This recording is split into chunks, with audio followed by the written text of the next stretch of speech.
Hello, my friend. Today I will tell you another long-forgotten legend. Close your eyes and let the magic transport you to Middle-earth. Our journey begins.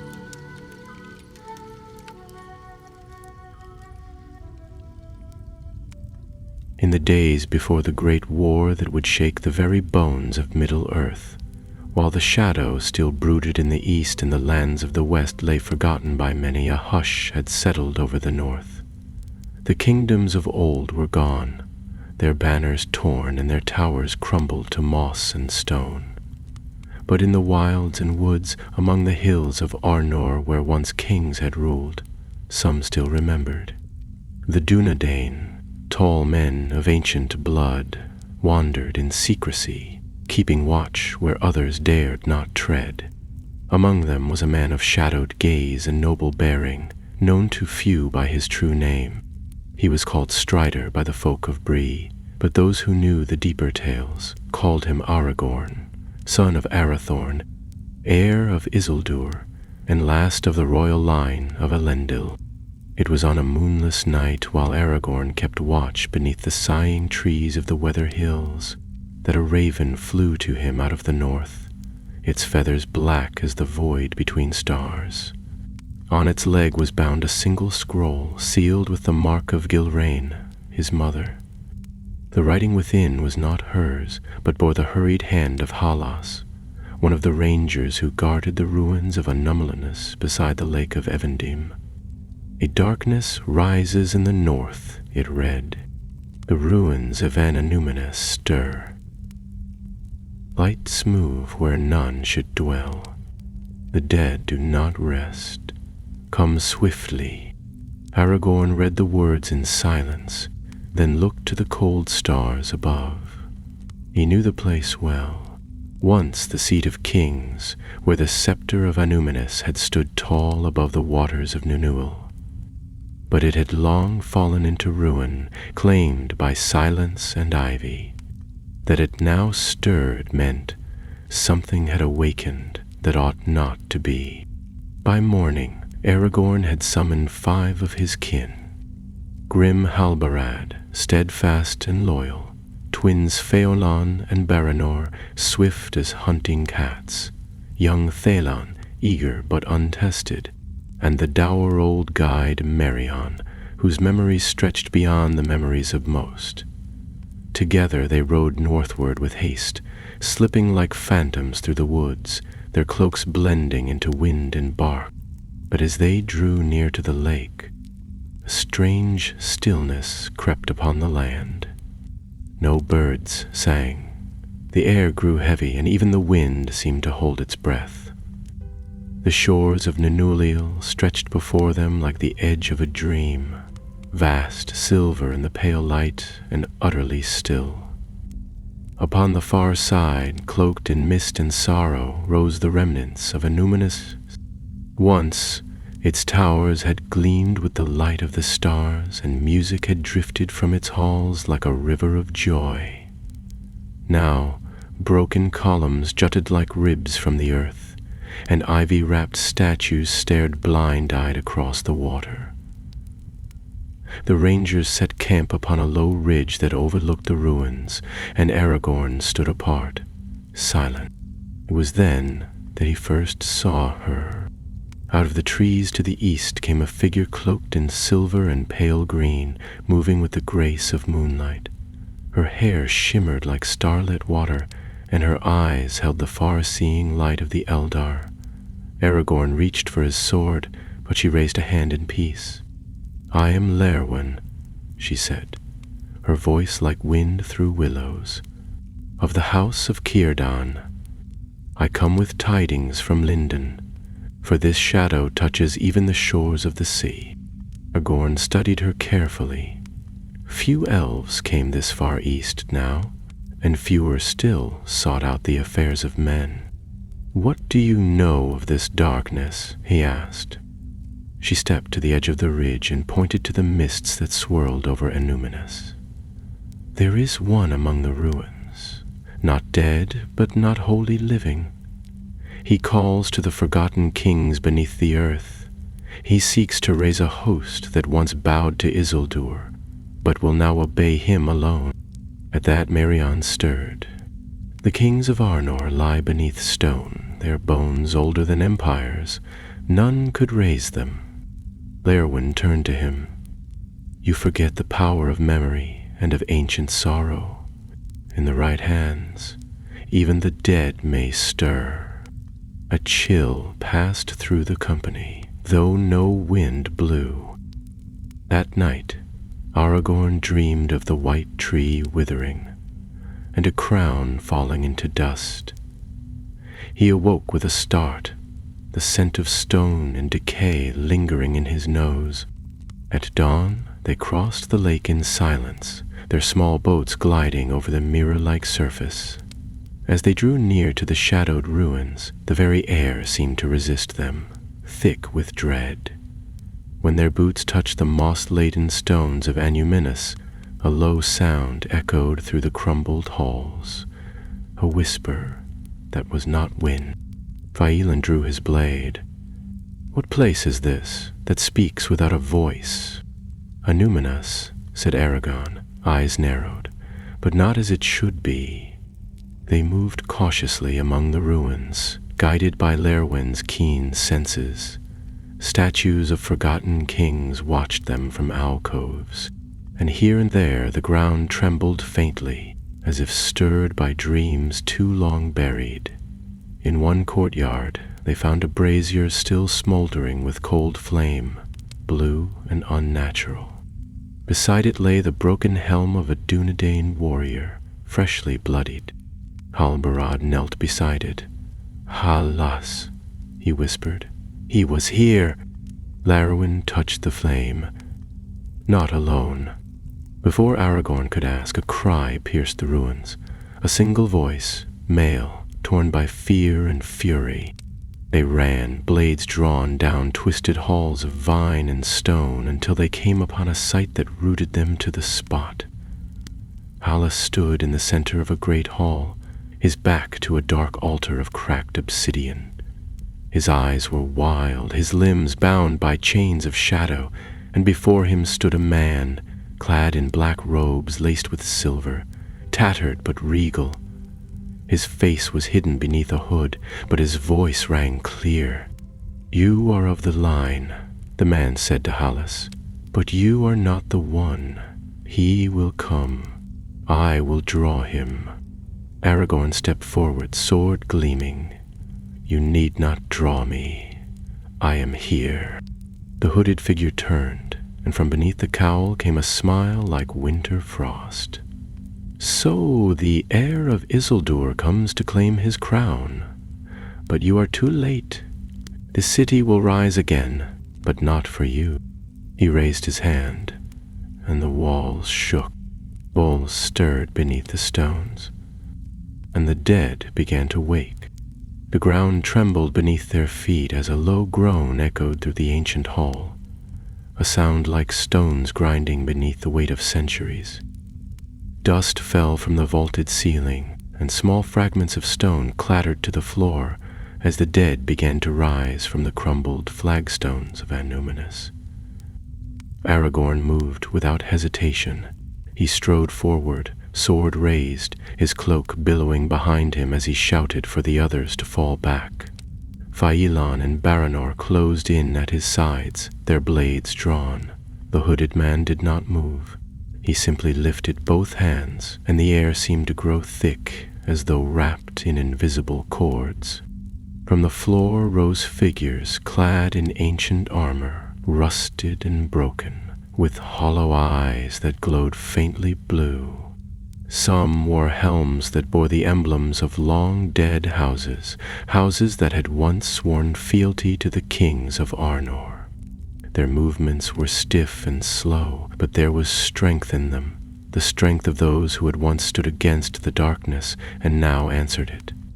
"Léorwyn, get Halas!" Aragorn shouted. The elf darted through the chaos, nimble as a breeze, weaving between the undead warriors as they reached for her with arms of bone and iron. Her long knife flashed, cutting through their grasp, and she leapt up the dais to Hallis. The chains that bound him writhed as if alive, slithering away from her blade each time she struck. The hooded man, Mardul, though his name had not yet been spoken aloud, watched in silence. His eyes, shadowed beneath the cowl, gleamed with cold light. When he finally spoke again, it was with the calm of one who had waited long and feared little. "You cannot stop what has already begun. I speak to the kings beneath the lake. They remember the glory of Númenor. They remember betrayal. They remember loss. And they are willing to rise for one who honors that memory. You twist what was once noble," Aragorn said, his voice low but steady. He stepped between two of the risen warriors and cut them down with swift, practiced strikes. Their bones scattered across the stone floor, but there was no blood, only silence where they fell. "The dead do not belong to you. The dead belong to no one," Martin replied, "but they listen to the one who knows their names." Léirwyn struck the last link of the chain with a cry, and the shadowy binding shattered in a burst of black smoke. Hallis collapsed, barely conscious, his lips moving in fevered whispers. She caught him before he fell from the altar, and murmured, "A city burning, the scepter in flames, Isildur weeping." Léirwyn's face tightened. She drew her hood up and leapt from the platform, dragging Hallis with her as more of the dead stirred in the shadows. Phelin and Baranor fought beside Aragorn, cutting a path through the spectral host. Halbarad came behind them, roaring like a bear as he cleaved through the narrow entryway, creating a path for retreat. "Go!" Aragorn shouted. "Fall back to the lake." "No." Baranor gritted his teeth. "We can take him." "We're not ready," Aragorn snapped, grabbing him by the shoulder. "He's not alone here." Indeed, even as they spoke, more forms emerged from behind the shattered columns. Twisted shades, not men but echoes of them, their mouths sewn shut, their eyes weeping black tears. They glided across the stones without touching them. Halbarad threw down a vial of clear liquid, and it shattered with a flash of light that seared the eyes and drove back the shades for a moment. Aragorn pushed his men through the gap and followed last, his blade held low, watching Mardil's still form with wary eyes. But the sorcerer made no move to follow.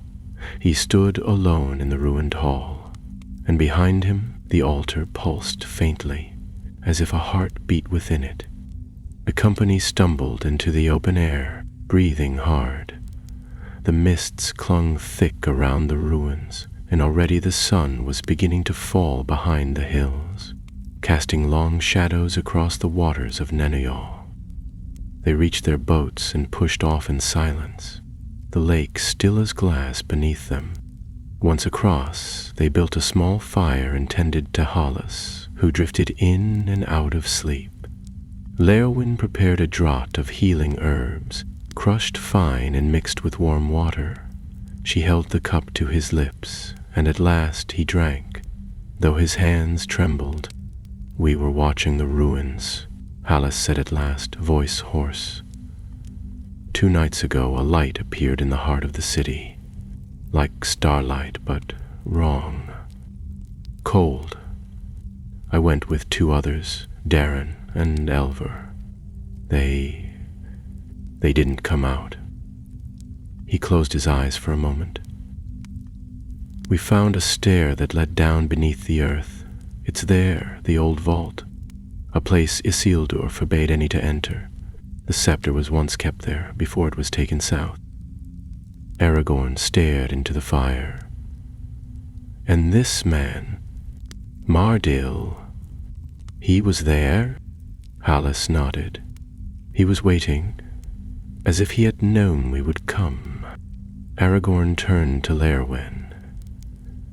"You said he was not dead, but not wholly living. What did you mean?" She sat with her legs crossed, her hands resting lightly on her knees. There are spells dark and old that allow a man to anchor his soul to a place or an object. Few can wield them, and fewer still survive the cost.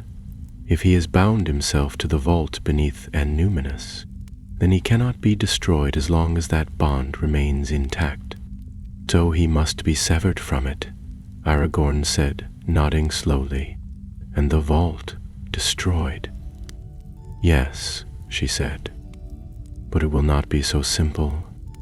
If the scepter is there, and I believe it is, then it is being used to strengthen his power.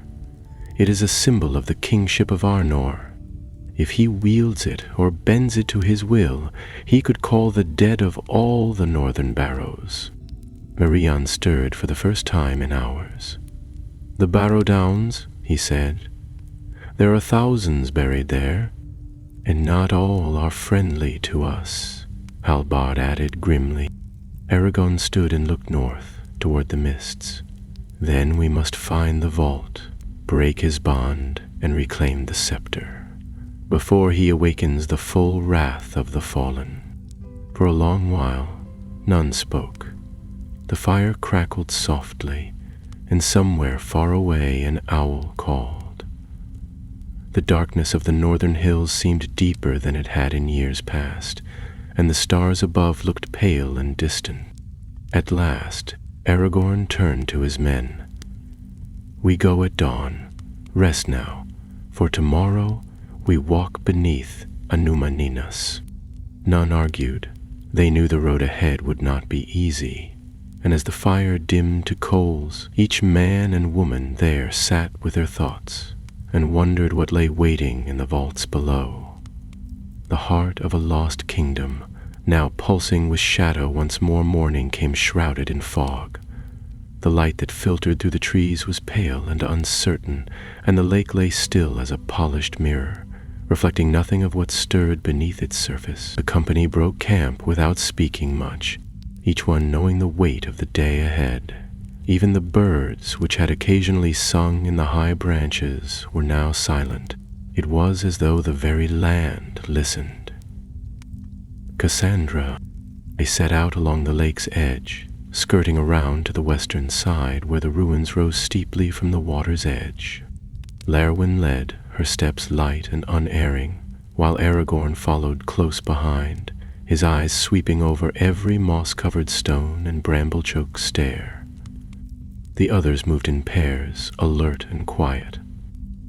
Hallis, still weak but determined, walked with the help of Halbarad, who bore the younger ranger's weight without complaint.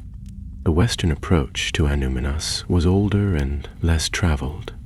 Vines had grown thick over the broken pathways, and ancient trees had crept inward, reclaiming the edges of what had once been proud courtyards and marketplaces. They passed crumbling archways and toppled columns, all carved with the runes of Númenor. Here and there, faded murals could be glimpsed beneath layers of moss and lichen. Images of kings with stern faces, bearing scepters of silver and banners that had long since turned to dust. After a time, they reached a stair half buried in rubble, leading down between two cracked statues of lions, whose faces had eroded into featureless stone. Aragorn paused at the top and turned to the others.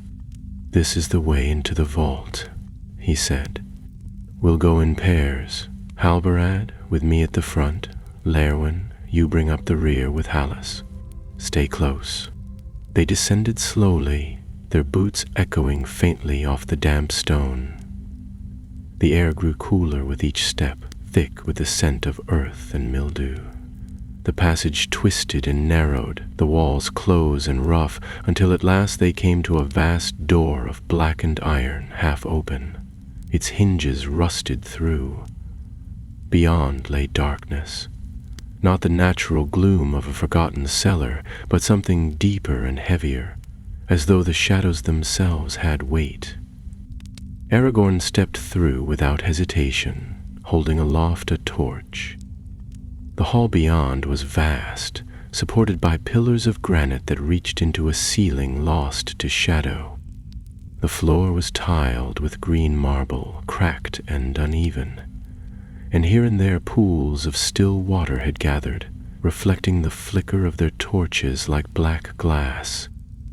"It was once a place of honor," said Merion, his voice a low murmur. "The kings would descend here before their coronation to swear fealty to the line of Elendil. It was sacred. None have walked here in centuries." "Then we walk softly," said Aragorn. "Whatever Mardil is doing, he draws power from what once was holy." They moved slowly, weaving between pillars and shattered statues, their footsteps muffled by the dust.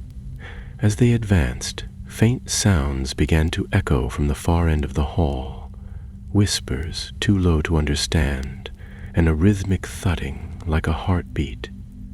The air grew colder. "Feels like we're walking into a tomb." "We are," Baranor replied. At the far end of the hall stood a great dais, and upon it an altar carved from obsidian, gleaming despite the lack of light. Behind it rose a wall of stone etched with names, dozens upon dozens of them, written in the script of the Dunedain. It was a roll of kings, stretching from Elendil to the last ruler of Arnor. The final name had been gouged out. Larrowen approached the altar, her brows furrowed. "The bond is here. I can feel it." She laid a hand on the black stone and winced. "It's like touching ice and fire at once. He has bound part of his soul to this place, and to something beneath it." Aragorn nodded. "Then we break it." He stepped onto the dais and reached for the sword at his side, but even as his hand closed around the hilt, a tremor passed through the floor. Cracks raced across the marble tiles. The torchlight flickered wildly, and from the shadows at the edge of the hall stepped Mardil, just as silent and composed as before. "You come again, heir of Isildur," he said, "but this time you will not leave so easily." He raised his arms, and the names carved into the wall behind the altar glowed with pale blue light. The whispers in the hall rose to a chorus, echoing off the stone with sorrow and fury. From the cracks in the floor began to rise shapes, first as vapors, then as forms. Men clad in the garb of kings and warriors, their faces hollow, their eyes like cold stars. They formed a ring around the company, their weapons drawn, their mouths sealed in silence.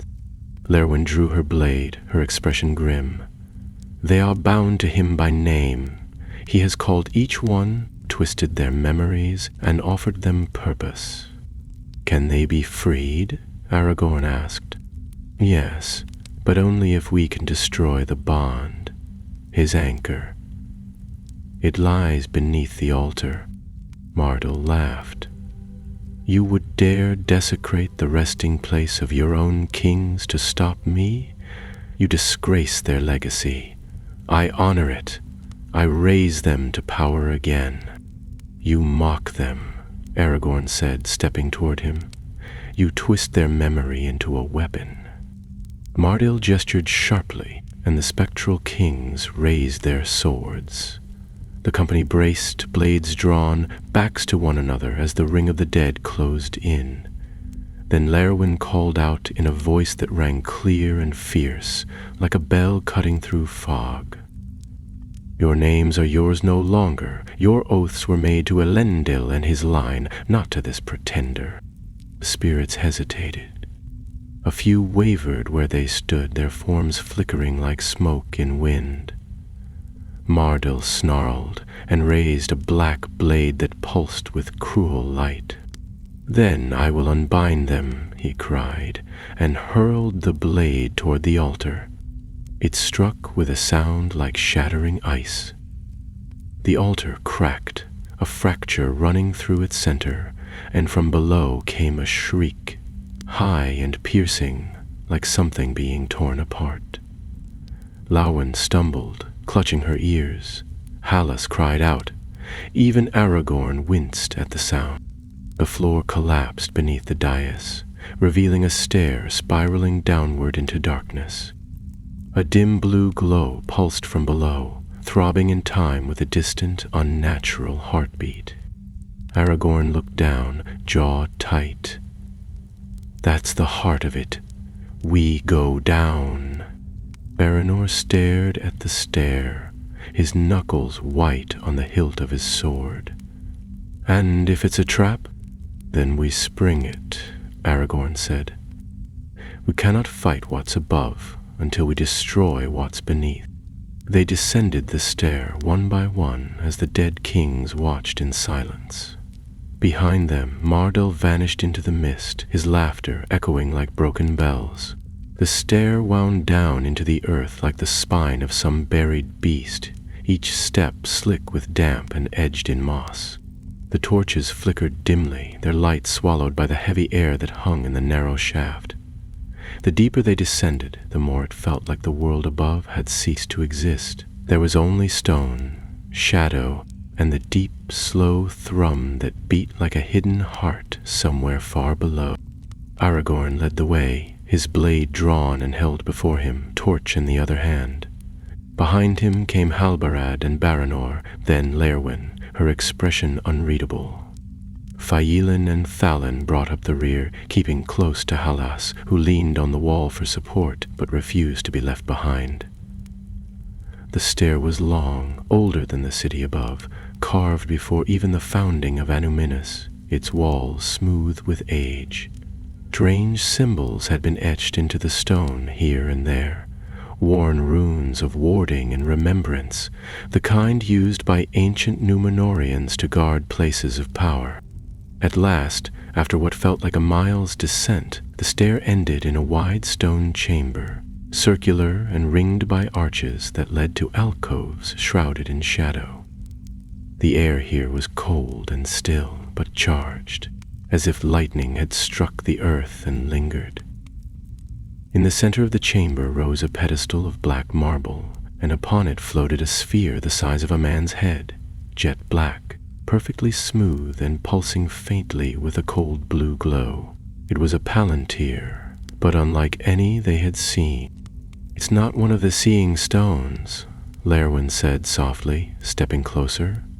"Or if it is, it has been changed, corrupted." Aragorn's face was grim. "This is his anchor, his soul is bound to it. And through it," Léirwyn added, "he commands the dead." The Halbarad frowned, squinting at the pedestal. "So we destroy it, smash the thing and be done with it." Léirwyn shook her head. "If it were that simple, he would have guarded it with more than shadows. It's protected, warded by ancient spells, some of which may be tied to the very foundations of this place. Break it the wrong way, and it could bring the whole vault down on us, or worse, unleash everything he's trapped inside it." They circled the pedestal slowly, wary of traps, of enchantments they could not see. The sphere shimmered faintly as they passed, reflecting not their faces, but flickers of movement, figures cloaked in mist, eyes like coals standing just beyond the veil of vision. Aragorn stopped and turned to Lauren. "Can you break the wards?" She nodded once, her eyes narrowing. "I can, but it will take time, and I will not be able to defend myself while I do it." "You won't need to," he said. "We'll guard you." Léirwyn stepped to the pedestal, removed her gloves, and placed her hands on either side of the floating sphere. She closed her eyes and the room dimmed, as if her very touch had drawn the light inward. Soft words, ancient and lilting, spilled from her lips as she began to chant in the tongue of the Eldar. The sphere shuddered once, and then began to spin slowly between her hands. Almost at once the chamber stirred, the air grew colder, the arches trembled, and from the dark beyond came whispers and movement. A deep growl echoed through the stone, not from any throat, but from the rock itself. "They're coming," Baranor said, turning toward the tunnel. And they came. From the archways poured shapes like fog made solid, wraiths clad in the armor of long-dead kings, wielding blades that shimmered with ghostly light. Their faces were hidden behind helms or veils, their steps soundless, but their presence filled the chamber with dread.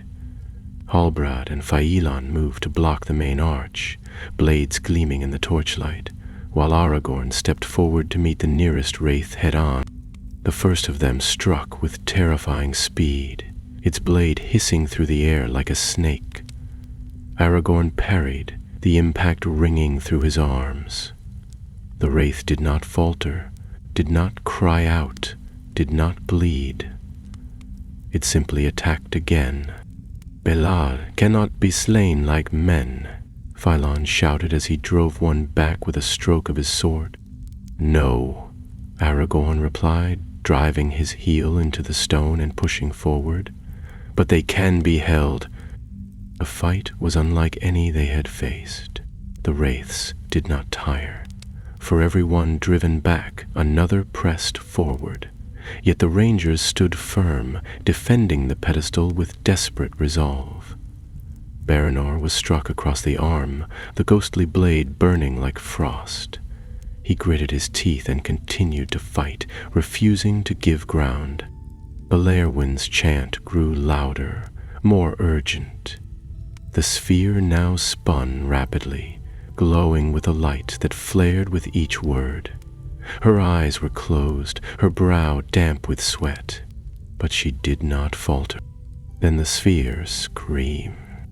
A sound like 1,000 voices crying out in fury filled the chamber, so loud it seemed to press against their very bones.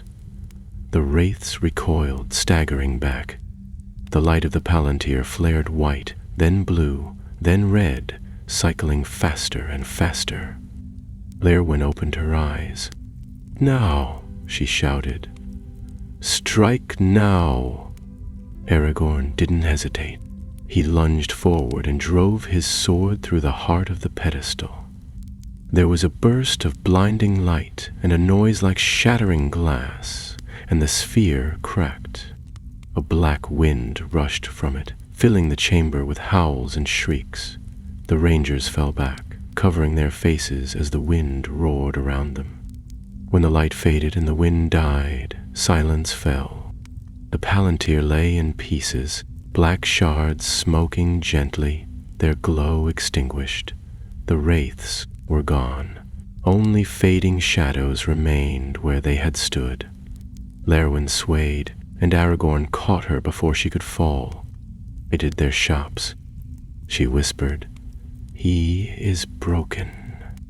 Aragorn looked at the shards.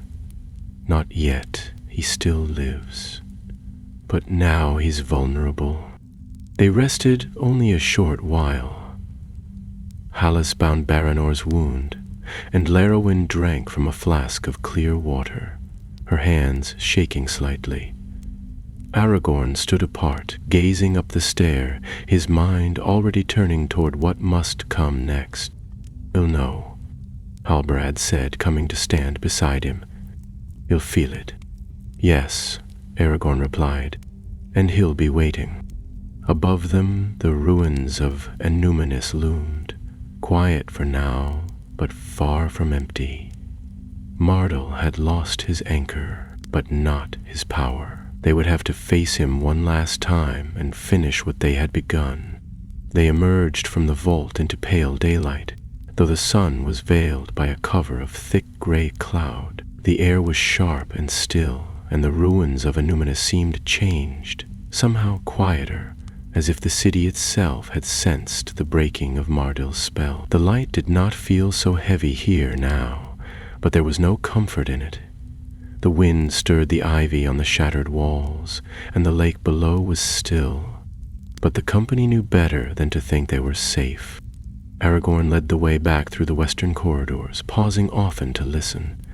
The ghosts they had battled in the vault did not return, and the air no longer vibrated with that strange low hum of unnatural magic, yet there was unease in every step. Phelan said nothing, though he glanced often over his shoulder. Halbarad kept his sword in hand, even while walking. Lawin walked close behind Aragorn, her face pale, though her eyes remained sharp. They had struck a blow, but the war was not yet won. Mardel had vanished when they had fled down the stair, but Aragorn was certain he hadn't gone far. He would have felt the destruction of the sphere, the bond that had held his spirit to the dead kings of Arnor, and he would be furious, desperate perhaps, dangerous for certain. "We've crippled him," Halbarad said, as they reached the inner courtyard where moss grew thick over a fallen fountain. "Now we finish it." Aragorn stopped by the broken rim of the fountain and knelt to study the earth. The soil had been disturbed recently. Heavy boots pressed deep into the moss. Tracks led away through the eastern colonnade, though they grew faint where the stone was bare. "He's gone to the Hall of Kings," Aragorn said. "It was the only place in the city where the scepter was ever kept for more than a day. If the relic is still in his grasp, he'll want to use it while he still has strength." "But the bond is broken?" said Thalin, who had kept silent for some time. "Can he still raise the dead?" "Not the kings," Larowan replied. "But there are other dead, older ones. Not all who fell in Arnor rested in peace. There are things in the hills that stir when called."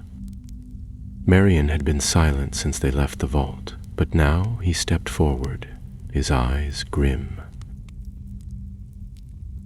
"There are cairns deep in the hills behind the city," he said. "Burial sites older than Annúminas itself.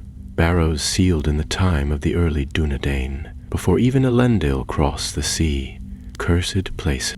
That's where he'll go if we let him escape," Aragorn said. "But he won't reach them. We'll stop him in the hall." He turned to the others. "No more stealth, no more waiting. We go now, and we end this." They passed through the crumbling halls with renewed speed, climbing stairways worn with age, crossing once grand chambers now filled with rubble. Everywhere they walked, they saw the ruins of the past, broken carvings of trees and stars, faded murals of kings whose names were no longer remembered. Annúminas had once been the pride of Arnor, a city of beauty and wisdom, but now it was hollow, filled only with the echoes of what had been, and somewhere within it, the last servant of its shadow waited. They reached the Hall of Kings as the first drops of rain began to fall. The great double doors, once wrought of silver and steel, were now rusted and ajar, leaning on broken hinges. A sickly light spilled out from within, pale and flickering, like firelight seen through mist. Aragorn stepped forward and pushed the door open with the flat of his blade. The hall was long and high, its ceiling lost in gloom. Pillars lined either side, carved with scenes of Númenorian history, though many had cracked or fallen. At the far end stood the dais where once the throne of Arnor had sat. Now it was empty. The throne itself had long ago been taken south, and only a shattered plinth remained. But Mardil was there, standing before it. He wore no crown, no armor. His black robes were torn, and blood stained the cloth where it had clung to his hands. He looked up as they entered, and for the first time they saw his face clearly. It was pale and gaunt, with dark eyes that burned like coals and cheekbones as sharp as blades.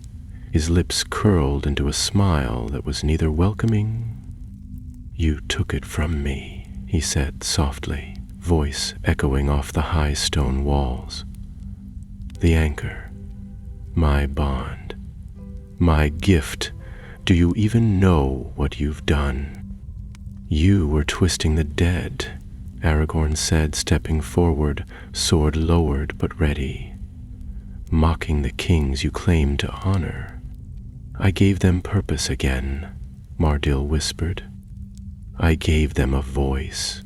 They cried out in the dark, and I listened. I remembered them. They were at peace, Lerwin said, moving to Aragorn's side. You tore that peace away. Mardil's hands clenched. Peace? There is no peace. Not while the line of kings is broken, not while the blood of Elendil wastes away in forgotten woods. I offered the North a ruler again, a legacy renewed, and they would have followed me. Aragorn raised his sword. They'll follow me. Mardil laughed. It was a bitter, wild sound. You hide among the trees, pretending you are no one? You wear a ranger's cloak and call yourself Strider, and yet you think you deserve the scepter of Arnor? He lifted his hand, and from the shadows behind the throne, a new shape appeared. A tall figure, cloaked in shadow, its face hidden by a golden mask in the shape of a forgotten king's visage. It held the scepter of Annúminas, long and gleaming, topped with a silver star, and its eyes glowed with faint blue light. Aragorn's breath caught. The scepter was real. It had survived. Mardil stretched out his arms. Behold, the last king of Arnor, returned from death to rule again. Aragorn stepped forward, but Lerwin seized his arm. That's no king, she said. He's a shell, a spirit bound by the last of Mardil's strength. If you fight him directly, it may consume you. Arnor drew his bow. So what do? We break the last link, she said. Mardil's soul is no longer anchored to the vault, but he still draws strength from the scepter. That spirit is tied to it. If we can sever the bond... Mardil screamed, a sound like wind tearing through a mountain pass. The spirit moved forward, slow but terrible, each step a ripple in the air. Its blade was of black steel, and the very sight of it chilled the blood. Aragorn stepped forward, his voice steady. Then we end this now. And as thunder rolled over the hills, the final battle for the soul of Arnor began. The first clash of blades rang out like a bell of doom through the ruined hall. Aragorn met the spirit's blow with a roar, his sword parrying the black steel just in time to deflect a strike that would have cut clean through a lesser warrior. Sparks leapt from the impact, and the force of it nearly drove him to his knees. The Revenant was stronger than any living man, its movements unnatural and fluid, guided by malice rather than muscle. Its golden mask shone with eerie light as it raised its sword again, moving with the grim purpose of a thing that did not feel pain and could not be stopped. Aragorn fought with grim determination, every step a dance between life and death. The others spread out around the edges of the hall, their weapons drawn, though none dared come too close. Lerwin stood at the edge of the broken dais, eyes fixed on the scepter the spirit held in its left hand. The silver star atop it glimmered faintly, but it pulsed in rhythm with the creature's movements. Each swing of its sword seemed to draw strength from it, and the shadows thickened wherever the scepter passed. "'Tis channeling through it," she said, her voice urgent. "That's where the last of Mardil's magic lies. It's feeding the wraith." Halbarad moved to her side, blocking a column of flame that suddenly burst from the shadows near the throne. Mardil was not idle. Though he no longer held the power he once had, his sorcery still lingered, and he cast it wildly now, as though desperate to keep them at bay while his champion fought for him. Phaelin and Thalin darted between columns, drawing the fire away from the others, their blades slashing at tendrils of darkness that snaked across the floor. Aragorn ducked beneath a swing and drove his sword up into the wraith's chest. The blade struck true, but passed through without harm. There was no blood, no wound, only a hiss of cold air and a flare of blue light. The spirit struck back with the pommel of its sword, catching Aragorn in the ribs and hurling him across the hall. He crashed against a pillar and fell hard, his sword skittering across the stones. Baranor loosed an arrow that struck the scepter itself. It cracked with light, but did not break. The wraith turned to him, silent but wrathful, and raised its sword to cast a blast of force that sent Baranor tumbling into the far wall. He did not rise. Lerwin ran forward, her hand outstretched, murmuring a spell under her breath. Her voice rose above the chaos, words bright and clear, and as she spoke the scepter dimmed, flickering like a candle in a wind. The spirit faltered for a moment. Just enough time for Aragorn to rise to his feet and reclaim his sword. "Keep going," he shouted. "You're weakening him." Halbarad joined the fight then, stepping in to meet the spirit's blade with a great sweep of his own. He fought with fury, pushing the wraith back step by step, giving Aragorn time to circle around. Together, they drove the revenant toward the shattered throne, its movements growing slower, more erratic, as the magic from the scepter waned. But Mardil would not allow his last weapon to fall so easily. He raised both hands and screamed, and the hall trembled. Shards of stone fell from the ceiling, and a black wind rushed from the throne, howling with the voices of the long dead. The scepter flared again, brighter now, its silver star burning like fire. The spirit straightened, renewed by the surge of power, and knocked Halbarad away with one terrible strike. Aragorn pressed forward, gritting his teeth against the cold that gnawed at his bones. He drove his sword down again and again, forcing the wraith back to the base of the throne, but it refused to fall. Lawen, pale with strain, cried out a final word and hurled a blast of light from her palm. It struck the scepter directly, and this time it cracked. A fine line split the shaft from top to bottom, and the star atop it flickered once, and then went out. The wraith stopped moving. Its sword fell from its hand, clattering to the stones. It looked down, as if realizing for the first time that it was no longer whole. Aragorn did not hesitate. He drove his sword forward, straight into the golden mask. The metal shattered, and the spirit dissolved in a burst of blue fire, vanishing like mist in the sun. Silence followed. Mardil stood frozen, his arms still outstretched, his mouth agape in shock. His final weapon was gone. The bond severed, the scepter broken, and his spell undone. He staggered back against the dais, his robes fluttering as if caught in a wind only he could feel. "No," he whispered. "No, I remembered them. I only wanted to give them life again." Aragorn approached slowly, sword in hand.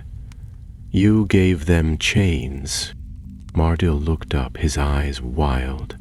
"I could have been a king. I knew the names. I spoke the oaths. I wore the signet. The scepter would have obeyed me. But it didn't," Aragorn said, "and now it never will." The sorcerer let out a shuddering breath. His form began to fade, becoming insubstantial, like smoke in morning light. "They'll forget me," he murmured. "Just another name among ruins." "You chose that fate," Lerwin said, her voice quiet but firm. And with a final sigh, Mardil was gone. The hall was still. The storm had passed, and the unnatural light was no more. Outside, the clouds broke apart, and golden sunlight spilled through the broken windows, falling in warm beams across the stone floor. Aragorn bent and picked up the broken scepter. The star was shattered, the shaft split and scorched, but even broken, it held a kind of quiet dignity.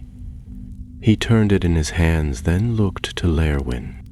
Can it be restored? She stepped forward, her gaze thoughtful. In time, with the right hands, yes, but perhaps it is better remembered broken, as a warning. Aragorn nodded slowly. Perhaps. Halbarad limped to his side, favoring one leg. What now, my lord? Aragorn looked around the ruined hall. The ghosts were gone. The city was still, but something had changed. The wind that drifted through the windows no longer carried sorrow. It smelled of earth and rain, and something older still, hope. We bury the dead, he said. We light no torches here tonight. Let the stars shine again on Annamask. Then we return to the wilds. Our duty hasn't ended. But your path has changed, Lerwin said gently. He looked at her, and for a moment, the burdens of his bloodline weighed heavy on his shoulders. Yet his voice, when he answered, was steady. Yes, it has. And as they stepped into the sunlight, leaving the broken throne behind, none of them looked back. They did not return down the same path they had taken into the city. Instead, Aragorn led them out through the eastern gates, where a long, crumbling road wound its way through low hills and ancient trees. The storm that had threatened earlier had passed without breaking, leaving the sky scattered with high clouds and the faint warmth of early spring in the air. The company was quiet, not from fear or sorrow, but in the way travelers fall silent after witnessing something old and terrible, something that would live long in their memories, but not in their voices. Araner, who had taken a hard blow in the final clash, walked slowly, his left arm bound and slung. Thailand supported him without being asked, and said nothing of the effort it cost. Thailand kept ahead of the group, eyes sharp, his hand still on the hilt of his sword, even though the danger had passed. Halbarad, whose coat was torn and boots soaked with ash from the shattered hall, stayed close to Aragorn. His usual gruffness had settled into a heavy quiet, like the weight of an old oath renewed. Lerwin walked with Hallis, who had regained much of his strength after the battle, but still bore the signs of what he had endured in Mardell's grasp. He moved with care, and his gaze often drifted to the trees above them, as if looking for signs of spirits no longer present.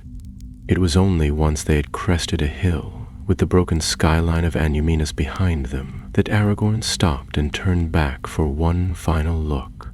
The ruins stood bathed in the light of the descending sun, golden against the dark forest beyond, and for the first time they did not seem sad. The city no longer whispered or waited. Its story had not been undone, but it had been given rest. "We'll set camp by the old tower," Aragorn said, pointing to a watchpost that stood among a ring of stones, overgrown with moss and half hidden by wild brambles. "We'll guard what we've found until we're sure it won't fall into shadow again." They reached the tower by nightfall. It was a low ruin, open to the stars, with only a portion of its upper wall remaining, but the stones were sound and the ground dry. A fire was kindled, small and well covered, and for the first time in many days they shared food that was warm and unhurried. Marion brought out a flask of strong drink, and even Halbarad allowed himself a grim smile as he passed it around. The light of the flames cast long shadows on the stones, but there was no fear in them, only stillness. When the meal was finished and the fire burned low, Aragorn took the broken scepter from the leather wrap he had bound it in. He laid it on a flat stone before the fire, and all fell quiet again. "Will you return it to Rivendell?"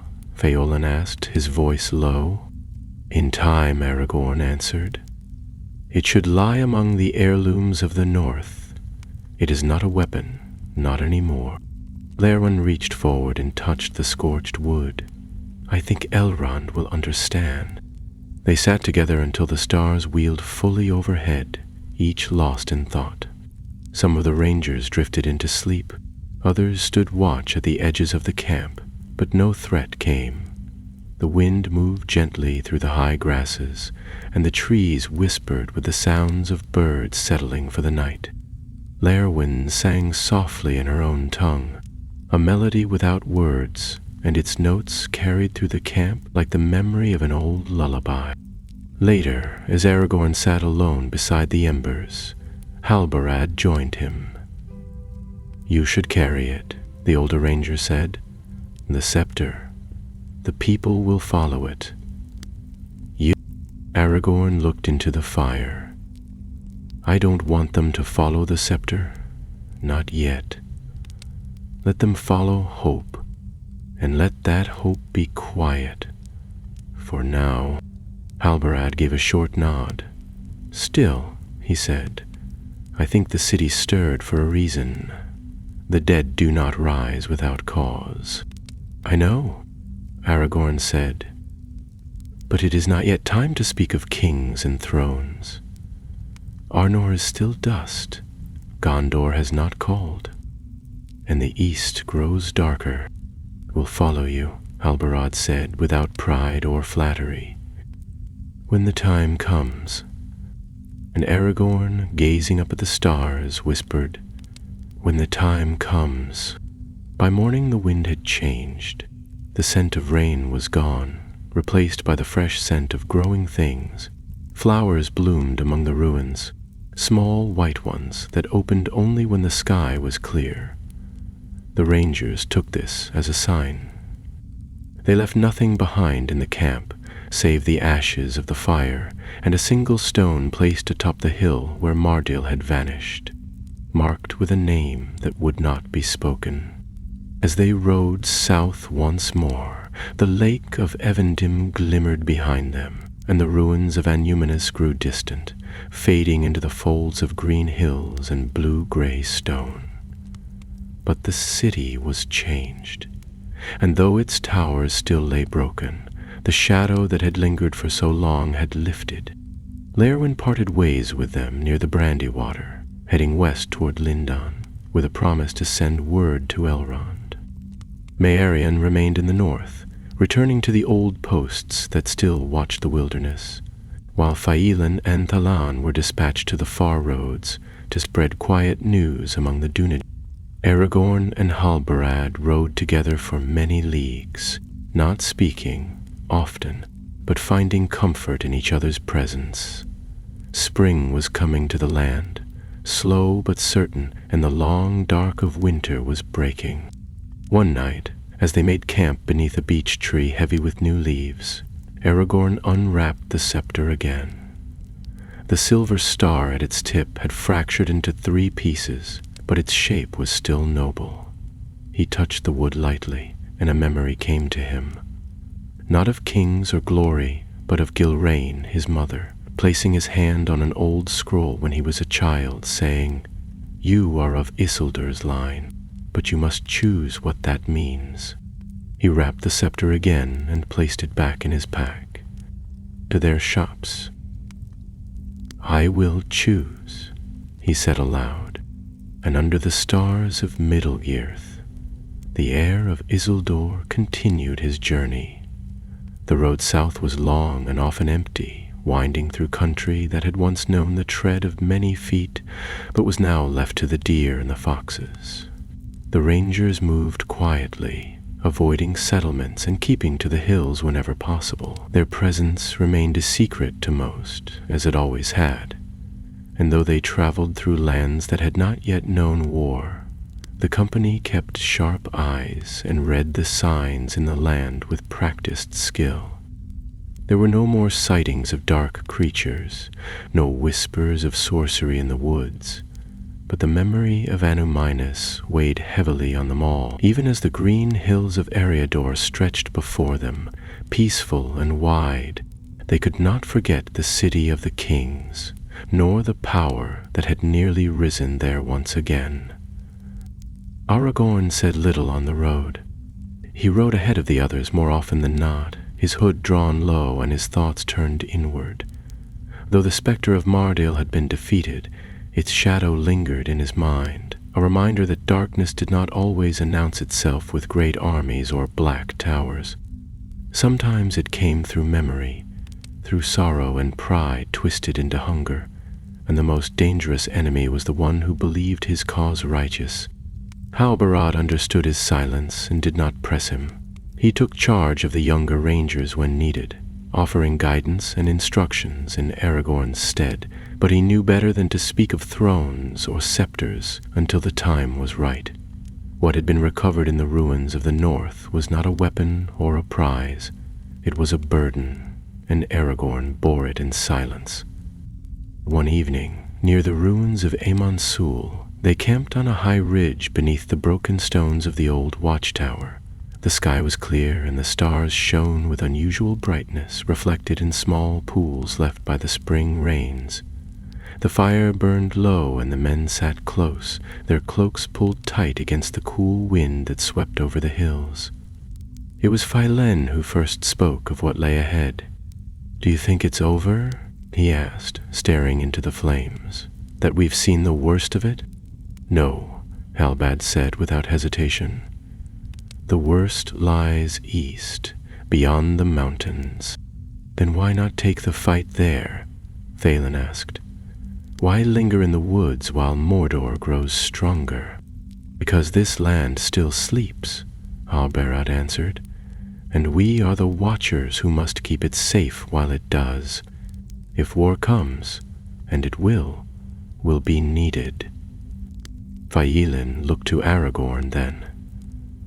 "And what of you, my lord? Will you go east one day?" Aragorn turned the broken scepter over in his hands before answering.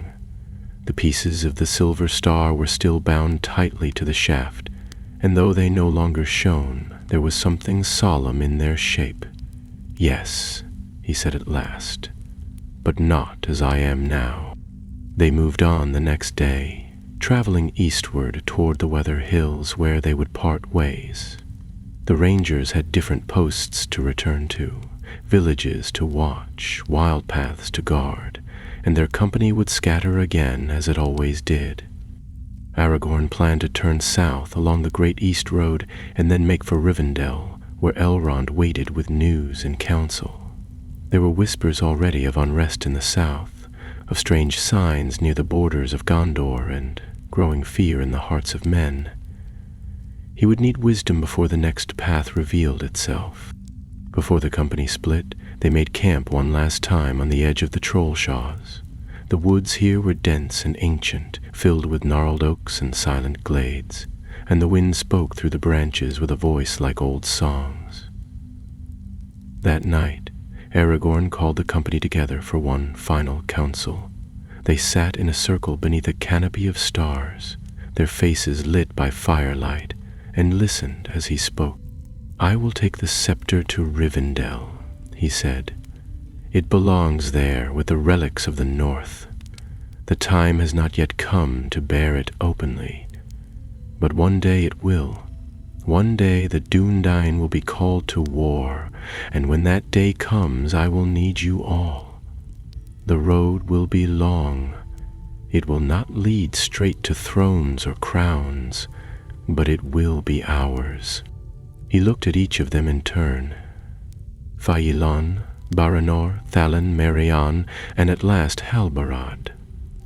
"When the shadow rises, we will stand against it.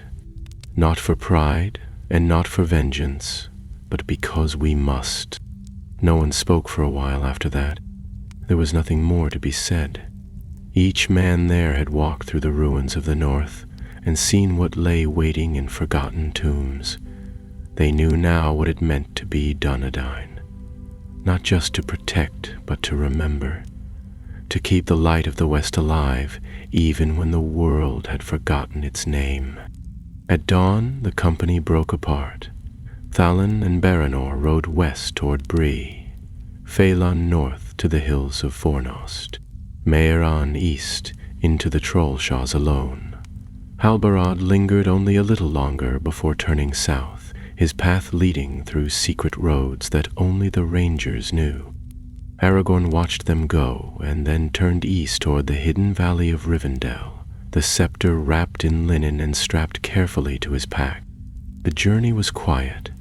The lands between the Trollshaws and the Bruinen were gentle in spring, with wildflowers blooming in the meadows and birdsong echoing through the trees. Yet he rode with caution, for the roads were no longer safe, and the agents of the enemy grew bolder with each passing season. Still no threat found him, and after many days' travel he reached the hidden pass and looked down upon the fair house of Elrond Half-Elven. It was late afternoon when he crossed the bridge and entered the courtyard, his cloak travel-stained and his face weathered from the wind. Elves greeted him with quiet nods, and he made his way through the great halls to the chamber where Elrond waited. The Lord of Rivendell sat beside a tall window, reading from a scroll, but he looked up as Aragorn entered, and the hint of a smile touched his lips. "You return from the north," Elrond said, "and not empty-handed, I think." Aragorn removed the scepter from his pack and laid it gently on the table before him. "Annúminas has stirred," he said, "but it sleeps once more." Elrond studied the broken star and nodded slowly. Then the shadow failed. "For now," Aragorn replied, "but not without cost." Elrond reached for the scepter, running a long finger down its length. "You have walked paths few living men have dared tread. You have looked upon the legacy of your house, and you have not turned away." Aragorn met his gaze. "And I do not intend to." Elrond said nothing for a moment, then gestured to a nearby seat. "Tell me everything. The past has much to teach us if we are willing to listen." And so, in the house of Elrond, where wisdom and memory were preserved beyond the reach of time, the tale of the shadow of Annúminas was told in full, and the heir of Isildur sat beneath the stars and prepared for the days yet to come. The tale took most of the night to tell. Aragorn spoke plainly, beginning with the raven's arrival in the Weather Hills, and ending with the defeat of Mardil in the broken Hall of Kings. Elrond listened without interruption, his expression grave, hands clasped before him as the light from the fire danced across his ageless features. When Aragorn spoke of the vault beneath Annúminas and the strange palantir bound to Mardil's spirit, Elrond's brow furrowed. And when he described the spirit clad in the form of a king, wielding the ancient scepter with unnatural strength, Elrond grew stiller, his eyes fixed on the hearth as if seeing something long buried in memory. At last, when the story was told and the fire had burned low, Elrond stood and paced slowly across the room. "What you found in the north was no ordinary shadow. Mardil's sorcery was deep and dangerous, not because it threatened armies, but because it threatened the past itself. To command the names of kings, to speak to the bones of the dead with authority, that is not the craft of a wandering madman. He was reaching for something older than Arnor, older even than Gondor. He was trying to awaken memory and bind it to his will." Aragorn nodded slowly, "and he nearly succeeded. But memory," Elrond said, turning to face him, "is not so easily tamed. The spirits of the Dunedain did not rise to follow him because of his strength. They rose because he stirred their pain, not their pride. And when he failed to honor what they were, they turned away." Aragorn glanced at the broken scepter, which lay on the table between them, its silver star still dull but strangely dignified. It must be guarded. "It will be," Elrond said. "I will place it among the relics of your house, where it can be studied, preserved, and kept from the hands of those who would misuse it. It belongs to you, Aragorn, but not yet." "I know," Aragorn said. "The time has not come." Elrond studied him carefully. "But it will." They spoke little more that night. Aragorn was given a chamber overlooking the waterfall, and though the bed was soft and the room warm, sleep did not come easily. He lay awake for hours, listening to the steady rhythm of the water and thinking of the halls of Annúminas, of the faces carved into its broken walls and the names etched into stone. The dead had spoken in silence, not with voices, but with presence, and he had heard them. In the morning, he walked through the gardens of Rivendell with Elrond's sons, Elladan and Elrorir. They asked little of his journey, though their eyes were sharp, and their questions came with careful weight. They spoke more of the world beyond, the movements of orcs in the misty mountains, strange tidings from the east, and the troubling quiet from Gondor's northern frontiers.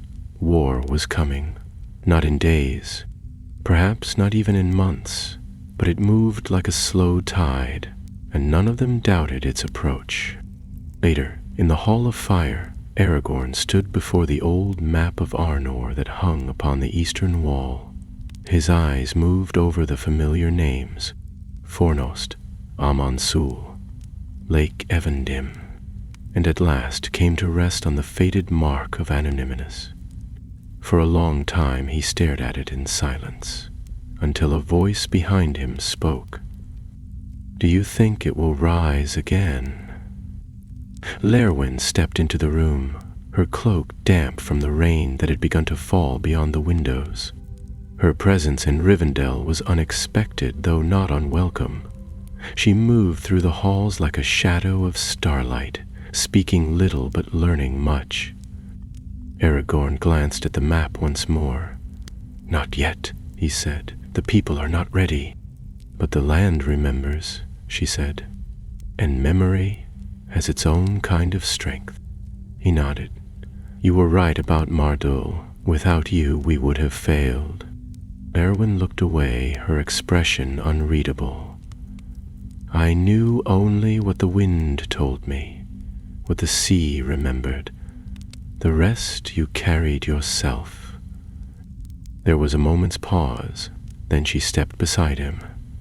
"What will you do now?" "I will return to the wilds," Aragorn answered. "There is work to be done, places to watch. Evil does not sleep, and neither can we." Lerwin smiled faintly. "Spoken like a king who still refuses to wear a crown." "Not yet," he said again, though the words carried more certainty than before. She left that afternoon, passing through the western gate with the quiet grace of her kin, bound for Lindon and the havens beyond. Aragorn watched her go from the terrace above, a small figure vanishing into the mist and rain, and wondered if they would meet again in brighter time. He remained in Rivendell for 2 more days. During that time he spoke with Elrond of many things, of Gondor and its need for strong leadership, of the old alliances between elf and man, and of the growing unrest in the lands beyond the Anduin.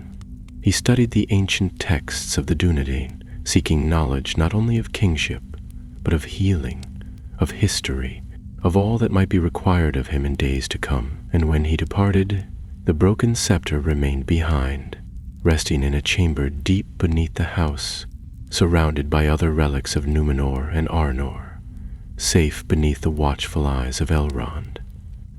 As Aragorn rode westward once more, he passed through the green fields near the Shire's borders, though he did not enter them. He smiled faintly at the familiar hedgerows and round doors in the distance, but he knew the time for peaceful roads had not yet come.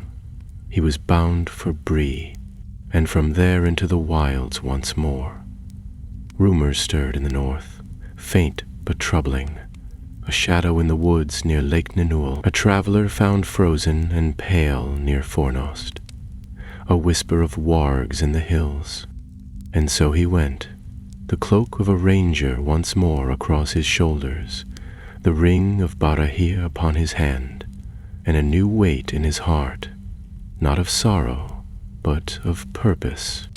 For he had walked the paths of the dead, face the shadows of his ancestors, and come forth not as a broken heir, but as one forged in silence, shaped by ruin and memory.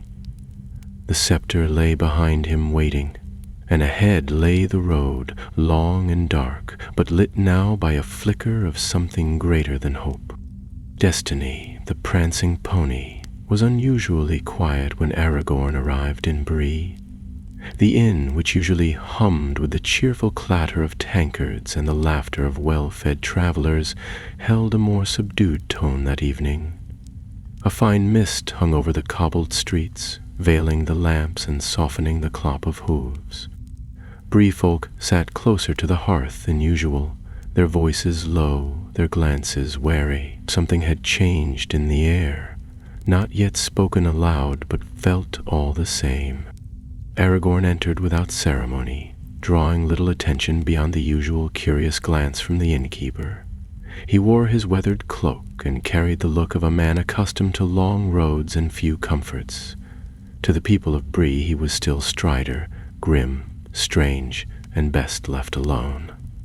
Barlaamon Butterbur, however, greeted him with a nod and a plate of hot stew without needing to ask. The innkeeper had long since learned to trust Aragorn's presence, even if he didn't understand it. He ate alone by the fire, listening more than speaking, watching the folk come and go. Most were locals, farmers and craftspeople, 2 tinkers from Arkett, and a family from Combe taking shelter from the wet. There were no signs of riders in black, no southern nobles seeking passage east, yet whispers drifted in, of wolves seen near the South Downs, of strange lights in the barrows, and of a merchant from Tharbad who never reached the gates. Later that evening he met with a ranger who had been waiting near the stables, a quiet man named Orthel, lean and sharp-eyed, who had once served with Halbarad near the Weather Hills. They spoke in hushed tones beneath the overhang, rain dripping from the edge of the roof and soaking into the earth beneath their boots. "There's movement near Fornost," Orthel said. "Too many signs to ignore. Fires seen on the moors. Some say the barrel mists are returning." "Any sign of wraiths?" Aragorn asked. "No," the ranger replied, "but something stirs in the ruins. I've scouted the edges. There are footprints where none should be. Heavy ones. Not orc, something older." Aragorn folded his arms, frowning. "Then the shadow left more than we thought behind." Orthel nodded. "There's more. A traveler passed through Bree 4 nights ago.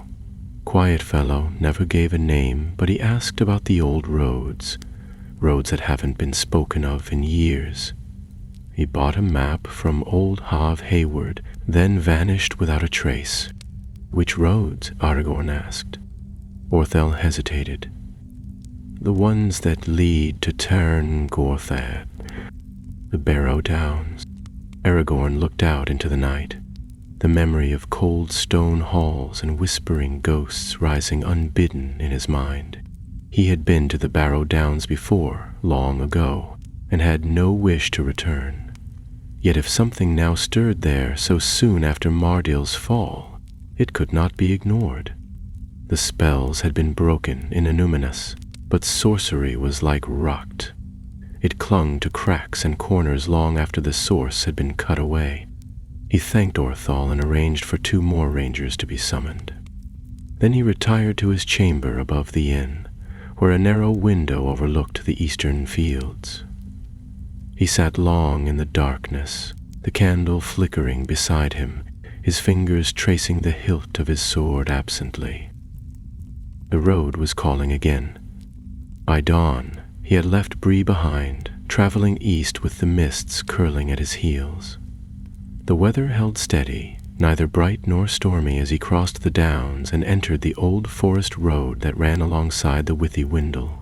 He avoided the deeper parts of the woods, skirting their shadowed heart where the trees whispered to each other in tongues older than men, and where strange things slumbered that even the elves did not name. The land grew quieter as he neared the edge of the Barrow Dams, the birds falling silent, the trees spaced farther apart. and the grass turning pale. He reached the low hills by evening.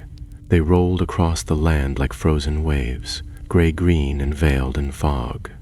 Here and there, great stones jutted from the earth, leaning slabs and standing markers carved with faint runes and weathered by age beyond reckoning.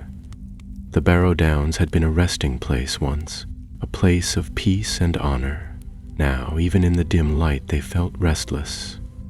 Aragorn set no fire that night.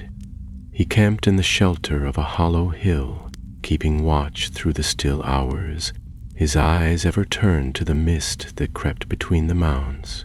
Nothing moved, but he felt watched, and when he slept, his dreams were heavy with old voices and the sound of stone grinding against stone. In the morning, the fog had thickened. He moved carefully between the barrows, sword in hand, marking each step. It was easy to lose one's way in the downs, even for those who had walked them before. The fog muffled all sound, and the hills seemed to shift when no one watched. But Aragorn had been trained by Elrond himself, and he trusted his steps. He found the first sign of trouble near noon.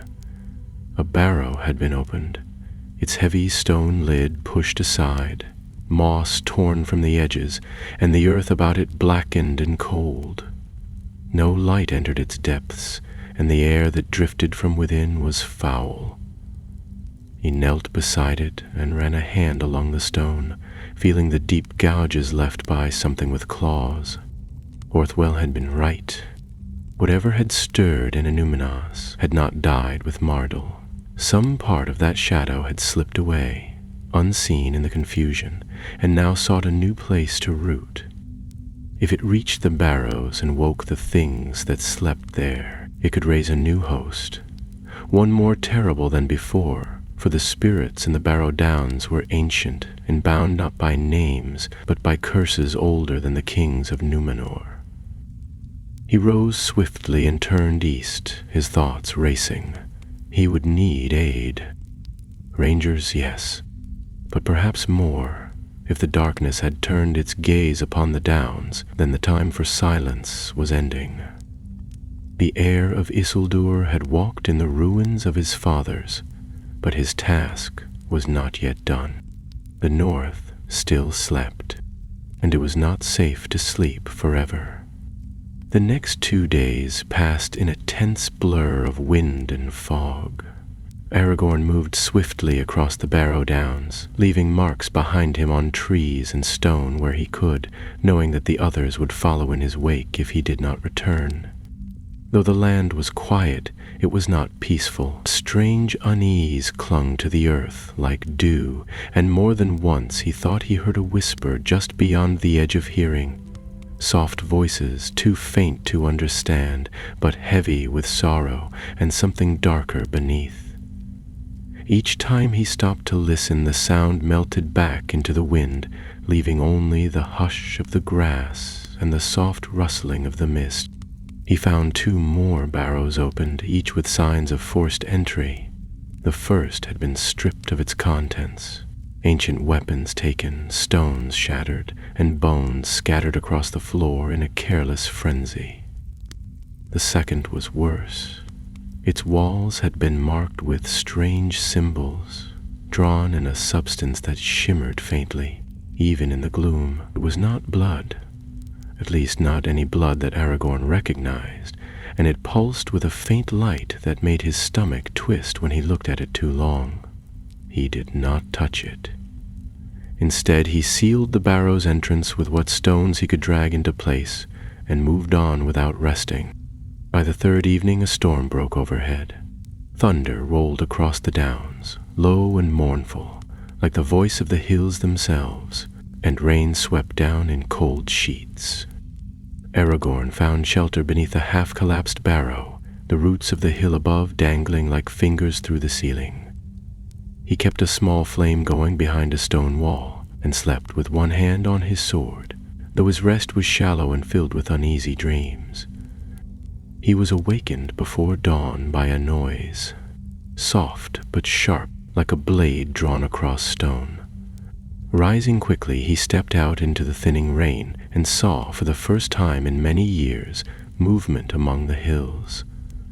A figure was passing between the mounds ahead, its cloak dark and soaked with rain, its gait deliberate. It moved with neither the pace of a lost traveler nor the wild scurry of a thief. Whoever it was, they knew where they were going. Aragorn followed at a distance, his steps silent against the wet grass. He kept to the higher ground, watching as the figure descended into a hollow where 3 barrows stood in a rough ring. The largest of them had its entrance split wide, and faint light glowed within, the same sickly hue he had seen before. The figure stopped at the mouth of the tomb and raised one arm. In his hand was a staff of black wood, carved with winding runes that pulsed faintly in the gloom. He spoke words that Aragorn could not hear, but the response was immediate. The ground beneath the barrow shuddered, and from within rose a sound that did not belong in any living place. A deep, shuddering breath, drawn by something that had not breathed in centuries. Aragorn knew then that he could not wait for aid. If this creature, this sorcerer, was awakening the ancient dead of the Barrow Downs, then he could not allow it to finish its work. He moved swiftly down the slope, silent as a shadow, and drew his blade. The steel gleamed faintly in the darkness, and the sigils of the Dunedain carved into its length caught what little light there was. He approached the hollow, the mist curling around him, until he stood within bowshot of the figure. "Turn and name yourself," he said, his voice low but firm. "You walk in a place not meant for the living." The figure froze, then turned slowly. Beneath the hood was a face gaunt and gray, not wholly dead but not truly living either. The man, or what remained of him, wore the remnants of a southern cloak, once fine but now frayed, and his eyes glowed with a dull green light. He smiled, and the expression was empty of warmth. "I am Morland," he said, "once of Pelargir, now of the forgotten dark. I walk where the kings lie sleeping, because I remember what they do not." "You raise the dead," Aragorn said, stepping closer. "For what purpose?" Morland tilted his head. "To remind the living, to show them what was lost. The world has forgotten its greatness, its strength. I only borrow the bones of kings, so that they might walk again. They served once. They can serve again. Your path is Mardil's," Aragorn said, "and it ends the same way." But Morland laughed. "No, Mardil was foolish. He bound himself to things he could not control. I bind nothing. I offer a pact. I awaken the old power and let it speak for itself." As if in answer, the barrow behind him gave another shuddering breath.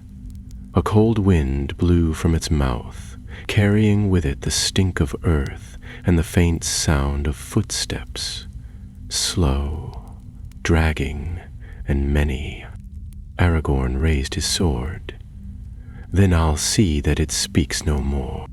Morland raised his staff, but Aragorn was faster. He surged forward, the sword flashing as it struck the shaft of the staff, sending it spinning from the sorcerer's grasp.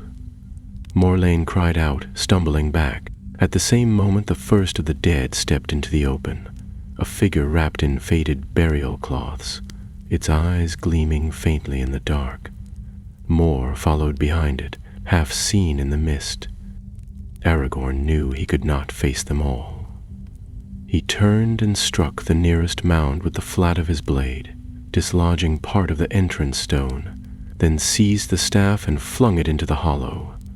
The impact sent a shock through the ground, and the glow within the barrow dimmed. Morland howled and lunged at him, but Aragorn caught him with a blow to the side, sending him sprawling across the stones. The dead paused, uncertain, their heads turning to the sorcerer. Something in their posture changed, no longer bound by command but hesitating, unsure. Aragorn stood between them and the barrow, breathing hard. "You are not his," he said, addressing the shades. "You are kings, soldiers, fathers. You are not slaves." The wind shifted. The eyes of the dead dimmed. One by one they turned and walked back into the earth, their forms fading into mist as they passed through the barrow's threshold. Morlun crawled to his knees, blood at the corner of his mouth. "They could have been great again," he rasped. Aragorn shook his head. "They already were, and you will not steal that from them." He struck the stone above the barrow entrance with a blow that echoed through the hills, and the weight of it collapsed inward, sealing the tomb once more. By dawn, the mist had lifted. The air was clear, and the barrows lay silent. Aragorn left Morlane bound beside a standing stone with supplies enough to survive, but no staff, no blade, and no path but the one that led south in shame. He would not slay a man who had fallen to darkness, but he would not let him stay. And as the sun rose over the downs, Aragorn turned his steps once again to the wild, knowing now that though Mardil was gone, the echoes of his madness still stirred in the land. But so did hope. The wind was soft across the downs as Aragorn climbed the ridge to the west. Below him the barrows stretched in quiet rows, veiled by thin mist, their ancient stones glinting faintly beneath the morning sun. He stood there for some time, his cloak stirring gently behind him, listening. There were no voices now, no cold breath in the grass or whispering in the hollow. The land had fallen still again, not with the silence of dread, but with the hush that follows when something long held in tension has been released. Whatever lingered in the barrows had gone to rest once more. He turned away at last and made for the edge of the downs. His path led him back through green woods and along the banks of the Withywindle, whose gentle waters sparkled beneath the brightening sky. The tension that had held his shoulders stiff for days now eased, though not fully. Evil did not sleep long in Middle-earth. It only changed its mask. He reached the borders of Bree-land by dusk. The trees gave way to familiar hills, and the faint scent of chimney smoke drifted on the air. A watchman called from the west gate, but Aragorn waved him off with a brief nod, slipping past the hedges with the ease of one who had walked those paths many times. It was not his first return, and it would not be his last. Bree was quiet again. Whatever darkness had stirred was not rooted here. Still, he checked the old places, paths the rangers used, hidden caches of supplies, small stone markers beneath moss and brush. All were undisturbed. At the prancing pony the fire was crackling merrily and the crowd livelier than when he had left. Barlam and Butterbur gave him a knowing glance and set a bowl of stew on the table without a word. Aragorn sat in a quiet corner, eating slowly, his hood down, the warmth of the inn creeping into his bones. He did not speak to the other patrons, nor they to him, though a few glanced at him as if they knew his face from somewhere they could not quite name. That night, beneath the eaves of the Chetwood, Aragorn wrote a letter by firelight. The parchment was weather-stained and creased from travel, but his hand was steady as he wrote. The letter was not long, but each word was measured, meant to be read by one who would understand the weight they carried. To Halbarad of the North, the barrows have stirred, but the shadow is driven back once more. One came seeking to wake what should never be woken. He has failed. The land quiets again. The broken scepter remains in Rivendell, guarded, safe. But I begin to see more clearly now why it survived. We must prepare, Halbarad. not for a war in the hills, but for something greater. The east grows darker by the year. We feel it here, even if few name it. Our time will come. Not yet, but soon. Until then, keep the roads, watch the borders, and remind the folk that not all kings wear crowns. He sealed the letter and set it aside.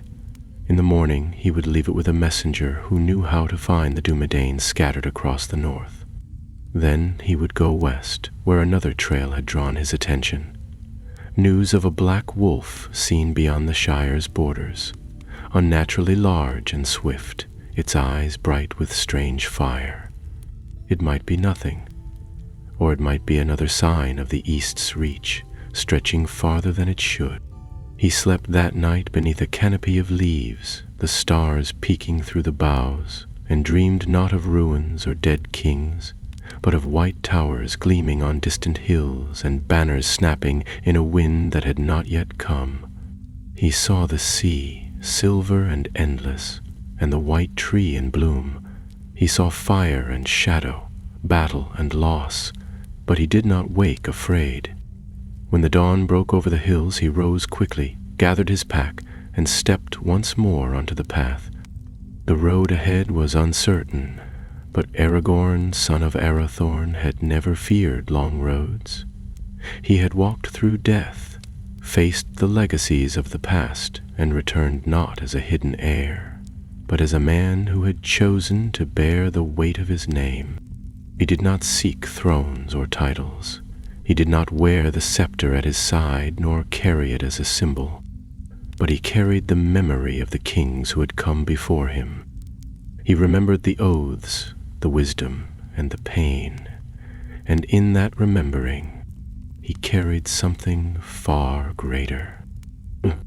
So the heir of Isildur rode on, unseen by most, known by few, and watched by the stars. And somewhere far to the south, in lands not yet ready, the world turned slowly toward the day when his name would no longer be spoken in whispers, but in songs.